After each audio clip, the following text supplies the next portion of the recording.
नमस्कार दोस्तों, आप सभी लोगों का फिर से एक बार बहुत बहुत स्वागत है मास्टर इन पर्सनल फाइनेंस, जहाँ पे फाइनेंस विद कार्तिक पे आप सीखेंगे कि पर्सनल फाइनेंस को स्क्रैच से लेकर एडवांस लेवल तक कैसे प्लान किया जाता है। तो पूरी सीरीज़ होगी, इसमें मैं 1 बाय 1 सारी चीज़ें आपको सिखाऊंगा। तो मैं स्टार्ट करूंगा। ये एक प्रॉपर डिस्क्लेमर है, please have a look of this disclaimer. Discuss करने वाला हूँ 3 स्टेजेस ऑफ मनी फ्लो कैसे होता है और उसका फायर से क्या लेना देना है। कैश फ्लो टेम्पलेट को मैं एक्सप्लेन करने वाला हूं। तो यहाँ पे हम इन 3 चीज़ों से आज की कहानी को शुरू करें। दोस्तों, अगर आप इस वीडियो सीरीज़ को देख रहे हो तो सीधी सी बात है कि अभी तक आप पैसे की महत्वता को समझ चुके हो। तो दोस्तों, पैसे को किस तरह काम करता है, पूरे पैसे को मैंने डिवाइड किया है 3 स्टेजेस में, है ना। और जिसको मैं पहला बोलता हूँ पैसा बनाना, दूसरा पैसा बचाना और तीसरा मैं बोलता हूँ पैसे से पैसा बनाना। ये पैसे की वो होती है जिसमें आपके पास एक एक्टिव इनकम होती है। मीन्स आप या तो अपने स्किल्स में या किसी ऐसे काम में जिसमें आप अपना टाइम दे रहे हैं, उसके बदले आपको कुछ ना कुछ पैसा मिलता है। उस पैसे को एक्टिव इनकम बोलते हैं। दूसरा होती है पैसिव इनकम। पैसिव इनकम वो इनकम होती है कि जिसको आपको अपना टाइम नहीं देना होता है या आपकी मौजूदगी ज़्यादा ज़रूरी नहीं होती है, सिर्फ आपका उसको मैनेज करना ही काफ़ी होता है, तो उसे बोलते हैं पैसिव इनकम। तो यहाँ पर पैसा बनाना 2 तरह से होता है। बाकी इस पहली वाली स्टेज के बारे में हम पूरी ज़िंदगी तैयार होते हैं, स्कूल्स में जाते हैं, पढ़ाई करते हैं, किस लिए कि हम एक एक्टिव इनकम का सोर्स बना सकें, जॉब करें जहाँ से हम पैसा बनाएं। दूसरा होता है पैसिव इनकम। पैसिव इनकम वाला कई बार क्या होता है, कुछ लोग बिजनेसेस करते हैं, कुछ लोग LICs वगैरह, मतलब कुछ ऐसी नेटवर्क मार्केटिंग शुरू करते हैं जिसके थ्रू उनके पास कुछ रेगुलर इनकम आती रहे। तो that is the first stage of money, जिसे बोलते हैं हम पैसा बनाना। तो पहले में पैसा बनाना होता है, दूसरे स्टेज में होता है पैसा बचाना। हमने जो पाया है मिडिल क्लास के अंदर, वो माइंड सेट होता है आपकी इनकम होगी, है ना, एक्सपेंस यहाँ पे निकलते हैं और जो बचता है हम उसको सेविंग में डाल देते हैं। ये एक मिडिल क्लास की सोच होती है। यूजुअली ये बहुत ही गलत तरीका है जो आप पाएंगे। मैं मिडिल क्लास या लोअर मिडिल क्लास में क्या होता है, जो भी आपके पास पैसा आया है आप क्या करेंगे, उसमें से अपने एक्सपेंस को निकालेंगे, है ना। जैसे EMIs चली गई हैं आपकी, या फिर घर की ज़रूरतें जो आपने कर दिया है वो चली गई हैं, फिर उसके बाद हम सेविंग में डालते हैं। जबकि ये जो एक्सपेंस वाला एरिया होता है ना, हाईली फ्लेक्सिबल होता है। ये जो एक्सपेंस होता है यूजुअली 3 एरियाज में डिवाइडेड होता है। जो बिल्कुल ज़रूरतें हैं, दूसरी होती हैं वांट्स जो आपको चाहिए होती है, और तीसरी होती है डिज़ायर। अब हम लोगों में से नॉर्मल लोग इन तीनों के बीच में डिफ्रेंशिएट नहीं कर पाते हैं कि किस किस वजह से चीज़ें, ये जो एक्सपेंस है वो ड्राइव हो रहे हैं। तो ज़रूरत से ज़्यादा कई बार एक्सपेंस खिंच जाते हैं, हमें पता नहीं होता है। बहरहाल मैं आपको बोलूँगा, जो समझदार लोग होते हैं वो क्या करते हैं, इनकम जहाँ से भी आपका पैसा आ रहा है माइनस आप पहले वो सेविंग को निकालते हैं, है ना, और फिर उसके बाद जो बचा हुआ होता है उसमें एक्सपेंस करते हैं। तो इससे क्या होता है, इससे जो आपकी जो एक्सपेंस की इन तीनों कैटेगरीज में, जो आपको ऊपर की तरफ मैंने कैटेगरीज बताई हैं, इन तीनों कैटेगरीज में जो पैसे घूमने की संभावना होती है वो बहुत लिमिटेड हो जाती है, और जो बहुत ही ज़रूरत वाली चीज़ें होती हैं वहाँ पे ज़्यादा जाती हैं। तो जब तक आप पैसे के शुरू के फ्लो में हैं, आपके पास अच्छा खासा कार्पस नहीं है, तो उस टाइम पे आप पहली इस अप्रोच को फॉलो करें तो आप बेहतर रहेगा। यूजुअली आप खुद से पूछना ये सवाल कि आप पहले इनकम में से एक्सपेंस घटाते हैं, पहले इनकम में से सेविंग निकालते हैं। आपको पता चल जाएगा आपका माइंडसेट क्या फॉलो करता है। ठीक है, पैसा बढ़ाना, इसको बोलते हैं वेल्थ अक्यूमुलेशन। यहाँ पे दोस्तों मनी को इन्वेस्ट किया जाता है ग्रो करने के लिए, है ना, जो पैसे से पैसा कमाया जाता है। और दोस्तों उसके लिए क्या करना होता है, हमें ये समझना है कि जहाँ भी हम पैसा डाल रहे हैं, पैसा तो हम FD में भी डाल सकते हैं, अपने सेविंग अकाउंट में भी रख सकते हैं, लेकिन आपको ये समझना बहुत ज़रूरी है कि जहाँ भी आप अपना पैसा डाल रहे हैं वो पैसा जो रिटर्न दे रहा है ना, ROI है, वो हमेशा याद रखना कि इन्फ्लेशन से ज़्यादा होना चाहिए, इन्फ्लेशन रेट से। अब ये इन्फ्लेशन रेट क्या है, आपने पार्ले जी का बिस्कुट का पैकेट देखा होगा जो बचपन में आता था, तो उसमें 5 रुपए में 16 बिस्कुट आते थे, और अभी जाके देखोगे ना 5 रुपए के पैकेट में सिर्फ 7-8 बिस्किट ही आते हैं। तो वो क्या है, वो महंगाई की वजह से साइज उसका, उन्होंने प्राइस कम रखा मगर उसका जो अमाउंट है, क्वांटिटी है ना, वो कम होता हुआ चला गया। So this the effect of the inflation, जो आप देख सकते हो। ऐसे तुम बहुत सारे आइटम देख सकते हो, 10 साल पहले बहुत सस्ते थे, अभी आपको काफ़ी ज़्यादा महंगे लिखते हैं। तो इससे होगा क्या, जब आपका पैसा आपके एक्सपेंसेस को कवर कर लेगा तो आपको एक चीज की फ्रीडम मिलती है, this is called freedom of time. तो आप अपनी इच्छा की वजह से जो आपको अच्छा लगता है वो करके, मतलब उसमें आउटपुट देके बेटर प्रोडक्टिविटी ला सकते हो। यानी आप एक पैसे की वजह से ड्राइव नहीं चीज़ों को करने के लिए कि अगर आप काम नहीं करेंगे तो आपको पैसा नहीं मिलेगा, पैसा नहीं मिलेगा तो अल्टीमेटली आपके एक्सपेंसेस किस तरह कवर होंगे। तो ये 3 स्टेजेस होती है मनी की जो मैंने आपको बताई हैं। तो आपको इन तीनों स्टेजेस पे स्टार्टिंग में काम करना है, ठीक है। अब इसको ना मैं और ड्राइव में करूंगा, हर एक स्टेप जो मैंने बताया ना उसमें बहुत बारीकी है। सब लोग कहीं ना कहीं एक्टिव इनकम हो, है ना, यहाँ पे एक्टिव इनकम हो सकती है हमारी, है ना, और दूसरे अदर एक्टिव इनकम के सोर्सेस होते हैं, वहाँ से हम जनरेट करते हैं इनकम, उससे हमारा कुछ पैसा आता है। अब उस पैसे को हमें यूजुअली करना क्या चाहिए कि हमें उसमें से अपनी पहले सेविंग्स निकालनी चाहिए, जो मैंने अभी पहली चीज़ बताई थी। तो पहला है, आप कहीं ना कहीं से आपके पास पैसा आएगा, फिर आपको समझना है वो खर्च कहाँ करना है, और वो जो पैसा जो खर्च होगा वो आपका जाएगा नीड में या वांट में, है ना, या डिजायर्स। पाएंगे कि आपका मेजर पोजीशन, जो मेजर चंक होता है वो यहाँ पे कंज्यूम हो जाता है, जो बचा हुआ पार्ट होता है वो जहाँ चला जाता है, सेविंग के लिए चला जाता है, यहाँ पर सेविंग आ जाती है। अब दोस्तों सेविंग आने के बाद आपको समझना चाहिए कि जो आपने सेव किया है पैसा, आप इसको कहीं ना कहीं तो रखना पड़ेगा ना। Either you can save in bank, और आप इन्वेस्ट कर सकते हैं म्यूचुअल फंड्स में, या बहुत सारे तरीके हैं उसको इन्वेस्ट करने के। उसे कहाँ रखना है या नहीं रखना है, या अभी ज़रूरत है नहीं, तो मैं बता दूं, जैसे आप इस पैसे को सेव करने के लिए जाएंगे तो आपको इस पैसे से पैसा बनाना होगा, और जब आप इसके पैसे से पैसा बनाने की कोशिश करेंगे उस समय आपको समझ में आएगा कि पूरी कायनात लग जाएगी आपसे उस पैसे को छीनने के लिए। मैं 2 मेजर फैक्टर्स अभी आपको बताऊंगा वो क्या होते हैं। तो दोस्तों जब सेविंग के लिए जाओगे तो सबसे पहले आपको फंडामेंटल चेक करना है कि क्या आपके फंडामेंटल्स स्ट्रांग हैं या नहीं है।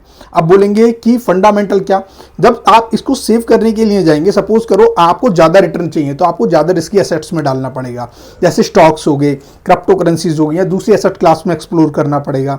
तो जब तुम उन एसेट क्लास में एक्सप्लोर करोगे तो क्या होगा कि सपोज करो कुछ इमरजेंसीज आ गई, कुछ ऐसी चीज़ें होंगी जो नहीं होनी चाहिए थी, उस केस में आप फंस जाएंगे और आपको अपने एसेट्स को उस टाइम पे लिक्विडेट करना पड़ेगा जब आपको ज़रूरत नहीं है। तो उस चीज़ को बचाने के लिए आपकी एक रूट बेस मजबूत होता है, जिसको मैं बोलता हूं यहाँ पे प्रोटेक्शन, है ना। इसको प्रोटेक्शन है, जो आपका रिजर्व बनना शुरू होगा, जो आप सेविंग कर रहे हो उसको रिजर्व में डालोगे, उसको प्रिवेंट करोगे, है ना। तो इसके लिए सबसे पहला जो मैं एक होता है इमरजेंसी फंड, हेल्थ इंश्योरेंस होना चाहिए, और एक यहाँ पर लाइफ इंश्योरेंस होना चाहिए। मैंने बहुत तरीके मैंने बताया, जितनी यहाँ पर जब आप कभी सैलरीड पर्सन से बोलोगे ना रिस्क है जॉब का, तो डर जाता है। यहाँ पे जो बोलोगे ना रिस्क है, तो यहाँ पर रिस्क को लोग रिवॉर्ड से कंपेयर करते हैं। तो जहाँ पर जो रिस्क और रिवॉर्ड वाला गेम है, वो लोगों को, ये जो क्लास होती है ना, ये बिल्कुल अलग अलग क्लासेस होती हैं। एक employee class, business class, freelancer self employed class, और एक इन्वेस्टमेंट वाली क्लास। ये सारे क्लास के लोगों का सोचने का तरीका अलग होता है। तो यहाँ पर जो इन्वेस्टमेंट होगा वो आप डिफरेंट क्लास में करोगे, चाहो आप गोल्ड में डाल दो, चाहो आप एफडीज में डालो, चाहे आप आरडीज में करो, है ना, या फिर आप इक्विटी मतलब शेयर मार्केट में डालो, म्यूचुअल फंड्स के अंदर डालो। कॉर्पस क्या है, जब इकट्ठा करोगे over the period of time investments आपको कुछ पैसा जनरेट करना शुरू करेंगी, है ना। चाहे कैपिटल गेन के, है ना, गेन इसको बोल सकते हो, कैपिटल गेन्स की फॉर्म में दें या इंटरेस्ट की फॉर्म में दें, है ना, इंटरेस्ट की फॉर्म में वो पैसा मिले आपको, है ना, या डिविडेंड की फॉर्म में मिले, डिविडेंड की फॉर्म में पैसा मिले, है ना, या फिर जो आपको रेंट की फॉर्म में पैसा मिले। इस तरह डिपेंड करेगा वो कैसे आपको पैसा दे रहा है, वो एक पैसा देगा और फिर वो वापस से आपकी इनकम मिलेगी, और इस तरह ये पूरी चेन घूमती रहेगी। ये होता है दोस्तों पूरा प्लान। अब क्या होता है, हर एक फंडामेंटल ब्लॉक की ना अपनी खासियतें हैं। जब आप एक्टिव इनकम कर रहे हो तो आप यहाँ पे अपना टाइम यूज़ कर रहे हो, यहाँ पे आप अपनी स्किल्स यूज़ कर रहे हो, है ना, पैसा जनरेट करने के लिए जो भी काम करते हो, XYZ जो भी आपने काम करा है ना। दूसरा, जब आप यहाँ पर नीड वांट्स डिज़ायर हैं तो आपको समझ में आना चाहिए कि क्या चीज़ वास्तव में अभी ज़रूरी है, क्या आपकी अभी आप वांट्स पे काम कर सकते हो या नहीं, या आपको डिज़ायर्स पे काम करना चाहिए या नहीं। दूसरा, सेविंग्स वाला पार्ट, की सेविंग्स वाला पार्ट पोर्शन कितना होना चाहिए। अब उसके बाद जब ये पूरा तुम करोगे ना, ये पूरा का पूरा सिस्टम जब आप बना रहे होंगे उस टाइम पूरी कायनात की नजर हुआ। दूसरा क्या हुआ, यहाँ पर इन्फ्लेशन हो गया। दूसरा, टैक्स। हर एक स्टेज पे, चाहे आप एक्टिव इनकम करो, चाहे आप यहाँ पे नीड वांट्स वगैरह पे खर्चा करो, सेविंग करो, जहां भी कुछ कर रहे होगे वहां पे आपको टैक्सेशन मिलने का ही मिलेगा। तो ये क्या है, ये जो भी आप पैसे इकट्ठा करने की कोशिश कर रहे हो, ये आपके सारे उन पैसों को बराबर करने की कोशिश करेंगे। तो ये चीज़ें बहुत इंपॉर्टेंट होती हैं। तो इन्फ्लेशन कुछ ऐसी चीज़ है जिसको आप कंट्रोल नहीं कर सकते, और टैक्स ऐसी चीज़ है जिसको आप हर जगह नहीं रोक सकते हो। फिर भी यहाँ पे जो भी कुछ एरियाज पे कंट्रोल कर सकते हो। जैसे आप लोग ITR भरते होंगे ना, तो जो आप एक्टिव इनकम करते हैं या फिर और दूसरे इनकम सोर्सेज होते हैं वहां पे करते हैं, ठीक है। तो इस तरह आप धीरे धीरे करके आप पूरा अपना ये पूरा गेम प्लान सेट करेंगे धीरे धीरे over the period of time. और क्या होगा, ये जो नीचे वाला दिखाई दे रहा है ना, ये वाला जो गेन, इंटरेस्ट, डिविडेंड रेट, ये सब over the period of time अगर आपका यहाँ पे कार्पस बढ़ता हुआ चला जाता है ना, तो मान लो धीरे धीरे आपने इसका कार्पस बढ़ाते हुए चले गए तो यहाँ पे भी आपका डिविडेंड और ये सब चीज़ें बढ़ती, पैसिव इनकम वाला जो कंपोनेंट है ना, ये बढ़ता हुआ चला जाएगा। और ये जब आपका पैसिव इनकम वाला कंपोनेंट बढ़ेगा यहाँ पे, है ना, पैसिव इनकम वाला, तो ये आपको एक टाइम बाद क्या करेगा, ये आपको एक्टिव इनकम के ऊपर, आपको एक्टिव इनकम से हट सकते हैं, मतलब आपको एक रियायत देगा, एक फ्लेक्सिबिलिटी देगा कि आप एक्टिव इनकम को अब छोड़ सकते हैं। वो जब इतना बड़ा कार्पस हो जाए कि ऑलमोस्ट डबल इनकम आने लगे आपकी यहाँ से, तो आप एक्टिव इनकम छोड़ सकते हैं। और if you want to pursue something you can leave it. और एक्टिव इनकम भी अगर आप जनरेट कर रहे हैं तो आपको जिसमें जितना मजा आ रहा है उतना कर रहा है, मजबूरी नहीं रहेगी कि आप इसलिए कर रहे हैं कि आपका घर का खर्चा नहीं चलेगा अगर आप छोड़ देते हैं तो। आपको मजा आ रहा है करेंगे, कोई अननेसेसरी सुना रहा है तो शायद नहीं सुनेंगे, क्योंकि आपके पास एक फ्लेक्सिबिलिटी है, एक रियायत है कि आप जब आप कि आपके पास दूसरे सोर्सेस हैं आपकी और डेली एक्सपेंसेस या दूसरी चीज़ों को मैनेज करने के लिए। तो दोस्तों ये था पूरा। अब इस पूरे गेम के बाद भी एक चीज़ बन जाती है, समथिंग कॉल्ड सक्सेशन प्लानिंग, है ना, सक्सेशन प्लानिंग, है ना, ये एक अलग से एक कंसेप्ट है। सक्सेशन प्लानिंग क्या है, अभी तक इंडिया में ना इनहेरिट मतलब बोले तो कि अगर मान लो कि हमारे एंसेस्टर्स की यानी हमारे परिवार वालों की ग्रैंडफादर या फादर और उनकी प्रॉपर्टी जो हम लोगों के नाम पे ट्रांसफर होती है ना, उस पर कोई अभी टैक्सेशन लगता नहीं है। बट जितनी भी डेवलप्ड कंट्रीज, ऑलमोस्ट कई कंट्रीज में ये कंसेप्ट है, तो हो सकता है ये भी आए।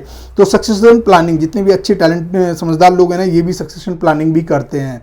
तो इसके भी कुछ कुछ मेथड्स होते हैं। कई बार लोग HUFs बनाते हैं, है ना, कोई बार ट्रस्ट्स बनाते हैं, है ना। तो आप देखोगे, पाओगे कि ये लोग कैसे प्लान करते हैं, वरना आप गूगल पे जाके सर्च करना तो आपको समझ में आएगा। सक्सेशन प्लानिंग भी एक बहुत इंपॉर्टेंट पार्ट होती है इस चीज़ का।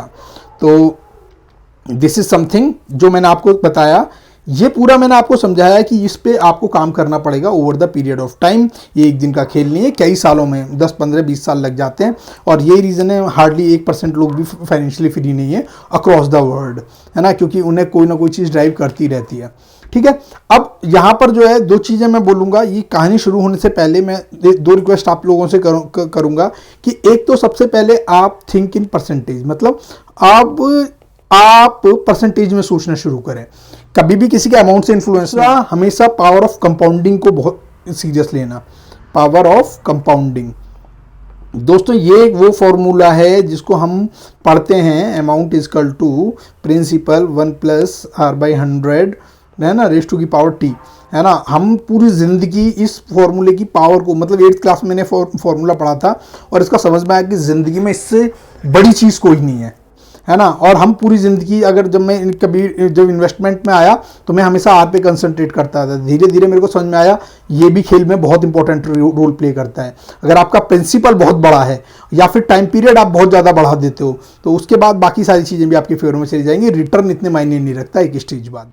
तो दोस्तों ये है cash flow tracker. Cash flow tracker क्या मतलब है कि कितना कैश आपके पास आ रहा है और कितना कैश आपके पास जो है यहाँ पर जा रहा है। मीन्स आपके पास सबसे पहले मैंने यहाँ पे सैलरी से, मान लो जनवरी में आपकी इतनी सैलरी आती है, या डिविडेंड से इनकम है, या दूसरे कोई इनकम सोर्सेज है। सपोज करो 4 मेंबर हैं, सिंपली यहाँ पे क्लिक करा और यहाँ पे जाके यहाँ पे आप इंसर्ट ए रो अबव कर सकते हैं, है ना। अब ऐसे करेंगे तो इससे क्या होगा, एक और रो होगी और यहाँ पे आप ऐड कर सकते हैं अगर आपको ऐड करना है। सपोज करो यहाँ पे आपको ऐड करना है सैलरी %2,